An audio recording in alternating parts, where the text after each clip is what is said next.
여러분 반갑습니다. 오늘부터 수요 성경 공부를 시작합니다. 광고 드렸듯이 C.S. 루이스의 시편 사색이라는 책을 가지고 공부하려고 합니다. 여러분들께서도 기도하시면서 또 시편의 말씀을 통해서 주시는 은혜를 기대하시면서 함께 수요 성경 공부에 참여해 주시면 감사하겠습니다. 기도하겠습니다. 하나님 아버지 감사합니다. 저희들이 이제 오늘부터 수요 성경 공부를 시작합니다. 이번 학기에 특별히 시편을 공부하게 될 텐데 시편을 통해서 저희들에게 주시는 하나님의 사랑과 은혜를 더욱 깊이 이해하고 또 누릴 수 있도록 은총을 내려 주옵소서. 예수님 이름으로 기도드립니다. 아멘. 여러분, 시편은 많은 사람들이 사랑하고 있는 책입니다.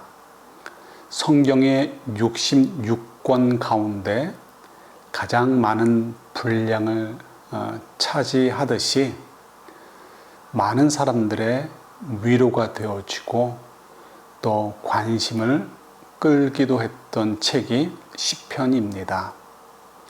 주로 예배 때 구약시대죠. 예배 때 부르던 찬양이기도 합니다. 이렇게 사랑받는 시편이었습니다. 그런데 언제부터인가 점점 현대 그리스도인들의 관심에서는 조금씩 멀어져 가고 있다는 사실을 저희들 모두가 느끼고 있습니다.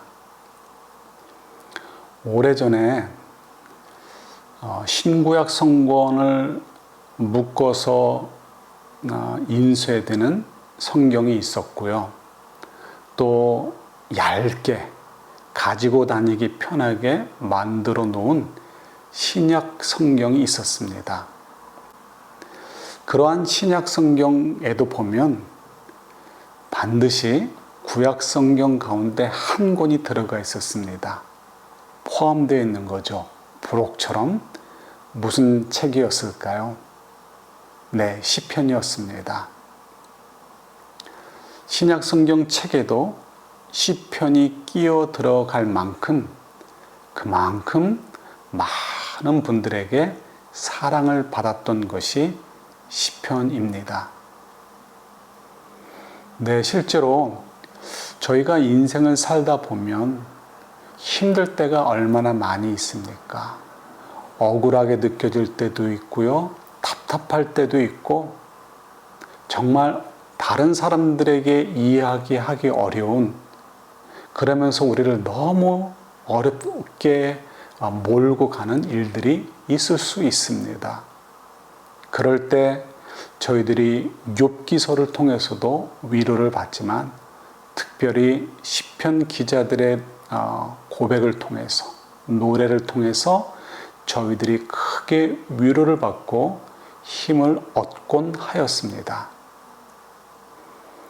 그런데 신앙생활이 오래되어지고 신앙이 자라면서 그런 시편 기자의 고백들이 거북하게 느껴지기 시작을 합니다. 왜 그럴까요? 여러 이유가 있습니다. 그 중에 대표적인 것 한 가지를 말씀드린다면 이것을 이야기할 수 있습니다. 네, 저희들이 억울한 일을 당할 수 있습니다. 불의한 일을 경험할 수 있습니다. 나쁘고 악한 사람들에게 사기를 당할 수도 있고 뒤통수를 맞을 때도 있을 수 있고 하지 않은 일 때문에 욕을 먹을 수도 있습니다. 그러면 저희들이 하나님께 나아가 저 너무 마음이 아파요 라고 고백하면서 하나님의 위로를 구할 수 있습니다. 그렇죠. 여기까지는 좋습니다. 그런데 저희들이 시편 성경을 읽다 보면 이런 내용이 묘하게 표현되고 있는 것을 보게 됩니다. 어떻게 표현되냐면 이런 것입니다. 하나님 억울합니다. 그런데 저 아시죠? 저는 얼마나 믿음 생활도 잘하고 있고 거룩하고 하나님 말씀을 잘 따라 순종하고 있고 정직하고 의롭고 그렇게만 살았던 것 하나님이 잘 아시죠? 그런데 제 주변에 있는 사람들은 그렇지 않습니다. 다들 악하고 더럽고 불의하고 하나님 말씀에 순종하지 않으려는 그런 사람들입니다. 그래서 그런 사람들 때문에 제가 지금 너무 억울하고 힘든 일을 당해서 괴롭습니다. 하나님 빨리 저를 돌아보시고 구원해 주시고 저를 괴롭히는 그 많은 악한 사람들을 다 벌하여 주세요 라는 그런 내용들이 많이 있습니다. 저희도 어려울 때 이런 시편 기자의 고백을 읽으면 위로가 되면서도요. 그죠? 위로가 되면서도 한편으로는 찜찜한 부분이 있습니다. 한편으로는 이래도 되나 싶은 부분이 있는 것이죠. 여러분 이미 찾아내셨죠? 네. 우리는 아무리 생각해도 우리 자신을 향해서 하나님, 저는 의로운 사람입니다. 저는 믿음 생활을 잘하고 있는 사람입니다. 하나님, 저는 늘 정직하게 행동하고 하나님 말씀을 따라 사는 그런 신실한 사람입니다라고 고백할 수 없음을 인정합니다. 저희는 그런 사람들이 아니죠. 성경에서 말씀하시듯이 모든 사람들은 죄인이고요. 또한 저희들이 경험적으로 알고 있습니다. 저희 자신들의 생각이 얼마나 악하고 더럽고 저희들의 입술이 얼마나 쉽게 넘어지고 저희들의 삶이 주님 앞에 부끄러운 일이 얼마나 많이 있는지 저희들은 경험적으로 잘 알고 있습니다. 그래서 시편 기자가 나는 의로워요, 정의로워요, 나는 믿음이 좋아요 라는 그런 고백을 하나님께 드릴 때 그런 고백이 담겨져 있는 시편을 읽으면서 우리 마음에 거부감이 생깁니다. 그러다 보니 저희들이 점점 시편과 멀어지게 되는 이유 중에 하나가 되는 것이죠. 때로는 이러한 것들이 등장할 때마다 모른 척하고 지나갈 수 있으면 좋은데요. 시편의 많은 분량이 이런 내용들로 채워져 있습니다. 그러다 보니 저희들이 무시할 수도 혹은 모른 척하고 넘어갈 수도 없게 되는 것이죠. 이것 외에도 다른 여러 이유가 있습니다. 저희들이 이번 학기에 저희들도 모르게 혹은 알게 시편과 멀어지게 했었던 부분들을 찾아서 이해해 보고요.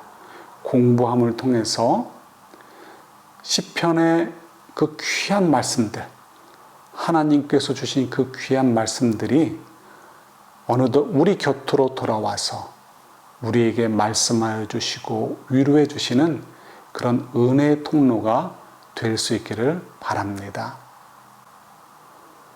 시편이 저희들과 거리가 멀어지게 되는 여러 이유가 있습니다.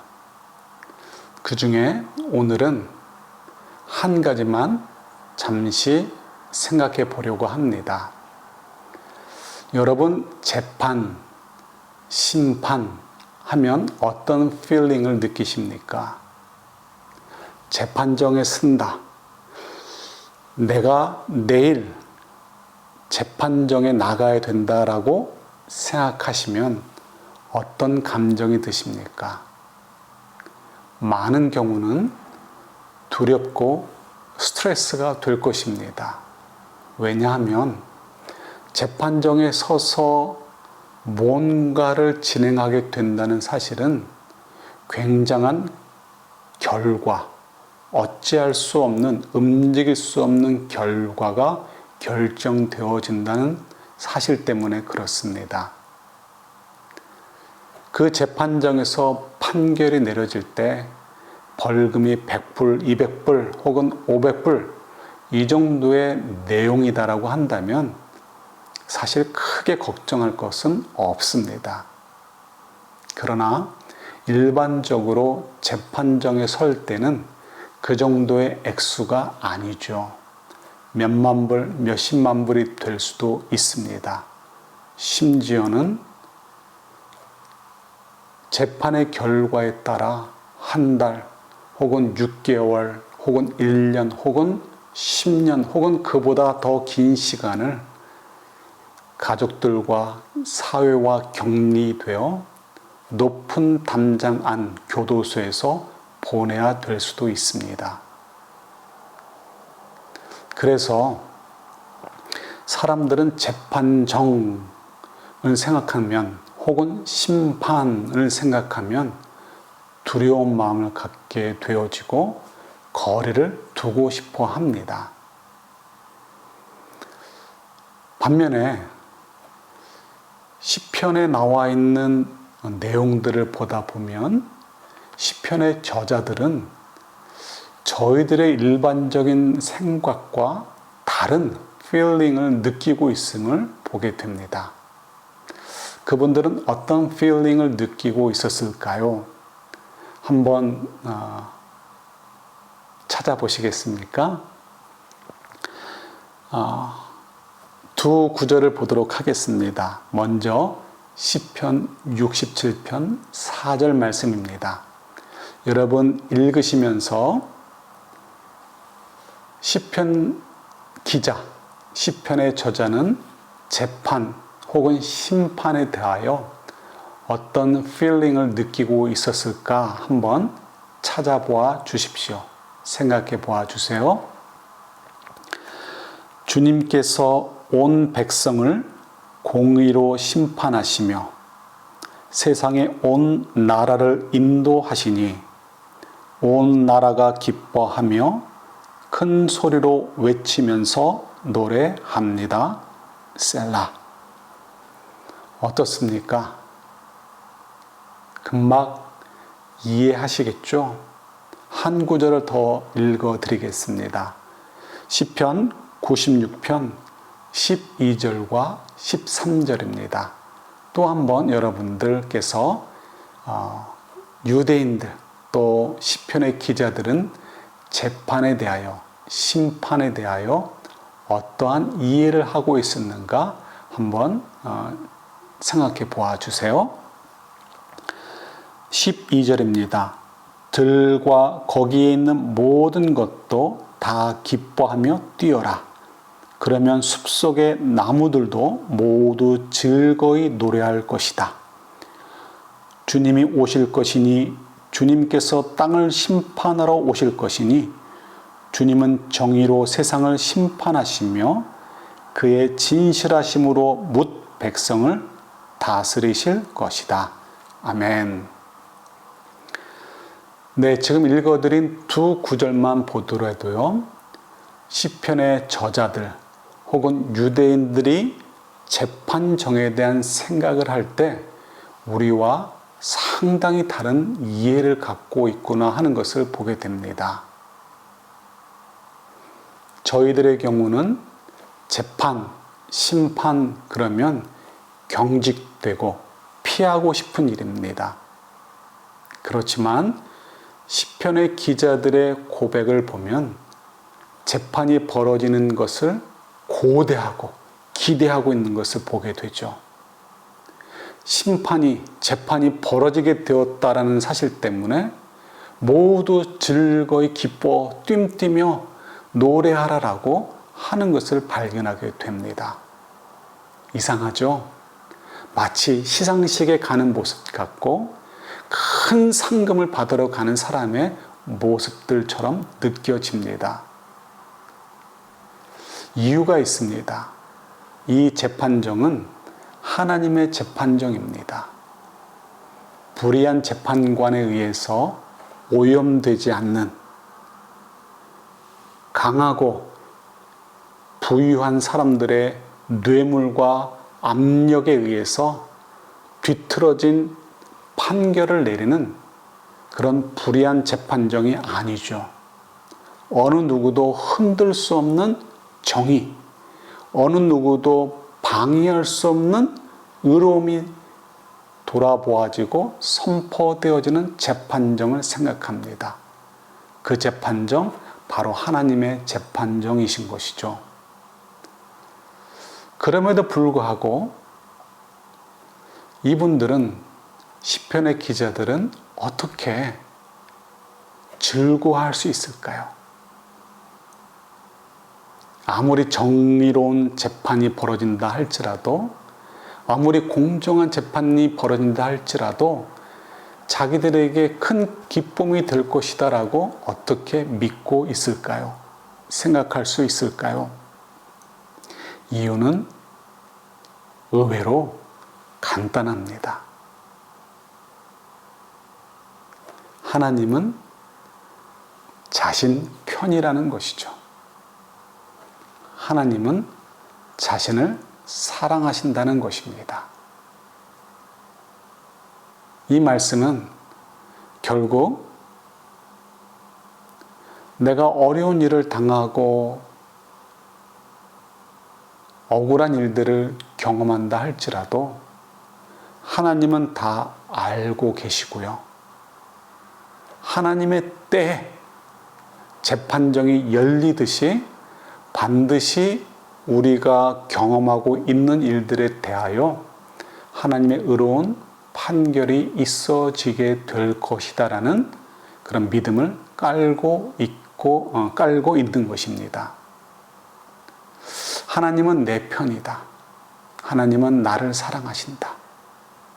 그래서 내가 지금 경험하고 있는 어려운 일들이 그냥 흘러가고 끝나는 것이 아니라 반드시 하나님께서 돌아보시고 의로운 판결을 내려주실 것이다라는 그런 믿음인 것이죠. 아무래도 유대인들은 저희보다 유익한 것이 있습니다. 뭐가 있을까요? 유리한 것이죠. 하나님은 나의 편이다라고 생각하기에 조금 더 쉽게 그 결론에 도달할 수 있는 신학적인 토대가 있었습니다. 그것은 이스라엘 백성들은 하나님의 선택된 백성이다라는 것이죠. 선민이다 라는 말씀 많이 들으셨죠? 선민 사상 때문에 하나님은 내 편이다라는 생각을 더 쉽게 했을지 모르겠습니다. 그래서 유대인들의 경우, 또 시편 기자의 경우 하나님께서는 내 편이 되어주실 것이고 내 삶의 이런 어려운 일들을 결코 모른 척하지 않으실 것이다 라는 것이 그들의 신앙의 기본이 되었던 것입니다. 자, 오늘 한 가지만 기억해 주셔요. 시편이 멀어져 갈 수 있었던 이유, 그 중에 하나, 저희가 좀 더 이해될 부분이 있습니다. 그 중에 하나는 시편의 내용들 가운데 우리의 마음에 거북하게 하는 것이 있는데 그 중에 하나로 재판, 심판에 대한 다른 이해를 조금 생각해 보았습니다. 물론 이후에 연결되어지는 많은 질문들이 있습니다. 그 부분들을 다음 주, 그 다음 주 계속 이어서 생각해 보려고 합니다. 한 가지만 기억하셔요. 재판에 대한 생각이 우리와 다르다. 왜냐하면 그 재판은 하나님이 판사로 역사하시는 하나님의 재판정이기 때문에 그렇고, 그러다 보니 하나님의 백성들의 억울함과 힘든 것들을 놓치지 않으시고 돌아보시고 반드시 그 문제에 대해서 하나님께서 개입하실 것이다라는 믿음 때문이었다라는 것을 이해하시면 좋겠습니다. 그래서 저희들이 시편을 읽으면서 이 유대인들 혹은 시편의 기자들이 기뻐했던 것처럼 저희들도 우리 삶에 벌어지는 일들에 대하여 하나님의 때 하나님께서 개입하실 것을 기쁨으로 기대하실 수 있으면 좋겠습니다. 그리고 그날에는 하나님께서 우리 편이 되어 주셔서 우리가 당한 억울하고 고난받은 일들, 십자가를 지기에, 작은 예수로 살기에, 하나님의 말씀을 따라 온 마음으로 하나님을 사랑하는 삶을 살기에 경험할 수밖에 없었고 당할 수밖에 없었던 일들에 대하여 보상해 주시고 칭찬해 주시고, 그런 악한 행위들을 한 사람들을, 또 사탄을 심판하시고 책망하실 날이 있다라는 것을 꼭 기억하실 수 있으면 좋겠습니다. 기도하겠습니다. 하나님 아버지, 저희들이 오늘 첫 시간으로 하나님께서 저희들의 삶 가운데 개입하시는 의로운 재판관임을 시편 기자들을 통해서 배우게 해주시니 감사합니다. 저희들도 시편 기자들처럼 확신을 가지고 하나님의 구원과 심판을 기쁨으로 기대하고 즐거움으로 그날을 맞이할 수 있는 저희가 되도록 도와주옵소서. 예수님 이름으로 기도드립니다. 아멘. 예, 감사합니다. 다음 주에 뵐게요.